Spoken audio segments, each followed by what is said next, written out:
నేను గౌరవ హైకోర్టు ప్రధాన న్యాయమూర్తిని కోరుతా ఉన్నా, రాష్ట్ర గవర్నర్ గారిని కోరుతా ఉన్నా, కాంగ్రెస్ పార్టీ అధినాయకుడు పార్లమెంట్లో ప్రతిపక్ష నాయకుడు రాహుల్ గాంధీని కోరుతా ఉన్నా, డిమాండ్ చేస్తా ఉన్నా. రాహుల్ గాంధీ గారు, మీకు కనీసంగా మానవత్వం అనేది ఉంటే, మీకు కనీసం గుండె ఉంటే, హృదయం అనేది ఉంటే వెంటనే ప్రభుత్వానికి ఆదేశం ఇవ్వండి, మీ ముఖ్యమంత్రిని మందలించండి. ఆయనేమో జైపూర్లో విందులు వినోదాల్లో అక్కడ హ్యాపీగా ఉన్నాడు, విందులు వినోదాలు చేసుకుంటూ జల్సాలు చేస్తున్నాడు మీ ముఖ్యమంత్రి.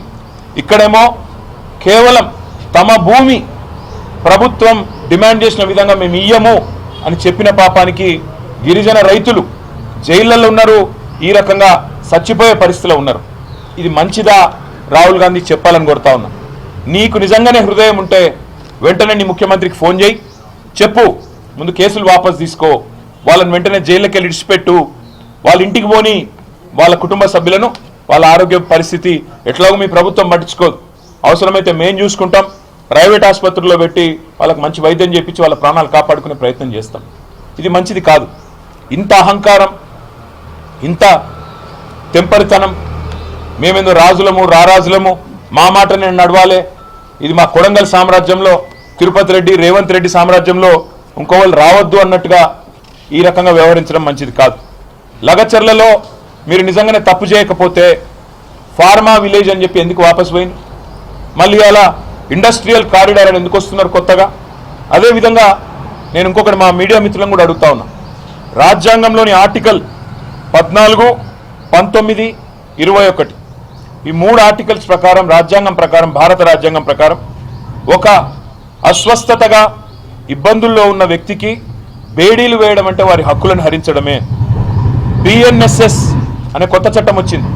ఆ కొత్త చట్టం ప్రకారం కేవలం తీవ్రవాదులకు మాత్రమే, క్రూరమైన నేరస్తులకు మాత్రమే బేడీలు వేయాలన్న నిబంధనలు ఉన్నాయి తప్ప ఇవాళ రైతు బిడ్డలకు, రైతులకు, గిరిజన రైతులకు బేడీలు వేసిన ఒక అహంకార దుర్మార్గ ముఖ్యమంత్రి రేవంత్ రెడ్డి వైఖరిని ఇవాళ మనందరం కూడా ముక్త కంఠంతో ఖండించాల్సిన అవసరం ఉంది. పోలీస్ మాన్యువల్స్ ప్రకారం, జైలు మాన్యువల్ ప్రకారం కూడా అండర్ ట్రయల్ ఖైదీలను ట్రీట్ చేయాల్సిన విషయంలో ఉన్న అన్ని చట్టాలను కూడా తుంగలో దొక్కుతా ఉన్నారు. దీన్ని కూడా రాష్ట్ర ప్రధాన న్యాయమూర్తి గారు దయచేసి పరిగణలోకి తీసుకోవాలని వారికి నా విజ్ఞప్తి. అదేవిధంగా ఇవాళ వాళ్ళు చేసిన నేరం ఎల్లా ఒక్కటే, గిరిజనులు కావడమే వాళ్ళు చేసిన నేరం, చిన్న రైతులు కావడమే వాళ్ళు చేసిన నేరం. ఆయనకు ఏ పదవి లేని తిరుపతి రెడ్డి గారేమో కొడంగల్లో 200 మంది ప్రైవేట్ సైన్యంలాగా పోలీసులను పెట్టుకొని ఊరేగుతూ ఉన్నాడు. రేవంత్ రెడ్డి మాట వినందుకు గిరిజనులను ఇవాళ వేధిస్తూ ఉన్నారు. అండర్ ట్రయల్ ఖైదీలుగా ఇవాళ అసలు ఇన్ని రోజులు దారుణం, అసలు ఉండడమే దారుణం. వికారాబాద్ కొడంగల్ కోర్టు నుంచి హైదరాబాద్లోని నాంపల్లి కోర్టుకి పేపర్లు ట్రాన్స్ఫర్ చేయకుండా 20 రోజుల పాటు జాప్యం జరగడం వల్ల, ప్రొసీజరల్ డిలే వల్ల ఇవాళ మా నాయకుడు నరేందర్ రెడ్డితో పాటు ఇంతమంది 20 రోజుల పాటు ఉత్తపుణ్యాన్ని జైళ్లలో మగ్గుతూ ఉన్నారు.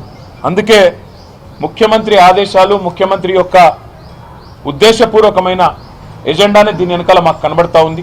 కేవలం నా మాట వినలేదు అని చెప్పి వాళ్ళని హింసించండి అన్నట్టుగా, గుండెపోటు వచ్చినా కుటుంబ సభ్యులకు తెలియజెప్పకుండా మరి దుర్మార్గంగా ఇంకొక 2 పేర్లు, కావలి రవీందర్, గుండెమేని బసప్ప, వాళ్ళిద్దరు కూడా ఆరోగ్యం బాగాలేదు, వాళ్ళని కూడా వెంటనే విడుదల చేయాలి. అదే వారితో పాటు మిగతా వాళ్ళందరినీ కూడా వెంటనే విడుదల చేయాలని చెప్పి కూడా మేము డిమాండ్ చేస్తూ ఉన్నాం. అదే మాదిరిగా మిగతా రైతుల మీద కూడా నెల రోజులు జరిగిన తర్వాత కూడా ఇంత దుర్మార్గంగా, ఇంత అరాచకంగా ప్రభుత్వం ఏదైతే వ్యవహారం చేస్తూ ఉన్నదో